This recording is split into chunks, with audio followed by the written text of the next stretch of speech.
ব্যাপক আয়োজনে ২০২০ সালে শেখ মুজিবুর রহমানের জন্মশতবার্ষিকী পালন করে তৎকালীন আওয়ামী লীগ সরকার। এজন্য রাষ্ট্রের কোটি কোটি টাকা খরচ করে নানা কর্মসূচি হাতে নেয় তারা। ১০,০০০-এর বেশি মুরাল ও ভাস্কর্য নির্মাণ করে অর্থের অপচয় করা হয়।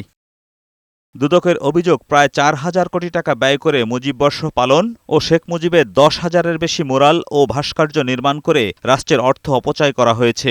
এসব অর্থ শেখ হাসিনা ও তার বোন শেখ রেহানা সহ সংশ্লিষ্টরা লুটপাট করেন বলে অভিযোগ রয়েছে, যা খতিয়ে দেখতে ৭ সদস্যের উচ্চতর কমিটি গঠন করা হয়েছে। সাবেক প্রধানমন্ত্রী এবং তার বোন শেখ রেহানা সহ অন্যান্যের বিরুদ্ধে রাষ্ট্রীয় কোষাগার হতে প্রায় ৪,০০০ কোটি টাকা ব্যয় করে মুজিববর্ষ পালন এবং শেখ মুজিবের ১০,০০০-এর বেশি মুরাল ও ভাস্কর্য নির্মাণ করে অর্থ অপচয় ও ক্ষতি সাধনের অভিযোগ সংক্রান্ত একটি অভিযোগ অনুসন্ধান চলমান রয়েছে।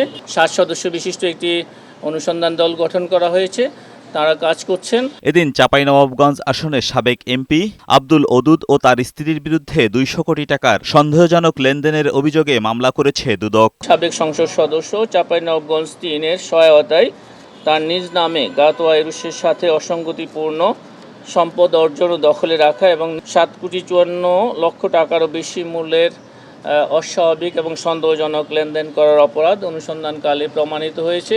এছাড়া জাতীয় নাগরিক কমিটির ২ নেতা হাসনাত আব্দুল্লাহ ও সার্জিস আলম দুদকে অভিযোগ জমা দিতে যান এদিন।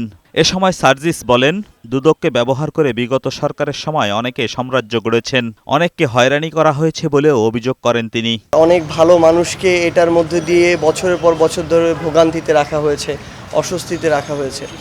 তো সেই জায়গা থেকে আমরা চাই দুদকের মতো ফাংশন করুক এবং এখানে নতুন চেয়ারম্যান সাহেব এসেছেন, ওনার সম্পর্কে আমরা যতটুকু আগে জেনে এসেছি ভালো জেনে এসেছি, এখন আমরা কাজের মাধ্যমে সেটা দেখতে চাই। তাদের প্রত্যাশা, দুদকের চেয়ারম্যানের নেতৃত্বে নতুন কমিশন জনমানুষের আকাঙ্ক্ষা পূরণ করবেন। এজাজুল হক মুকুল, বৈশাখী সংবাদ, ঢাকা।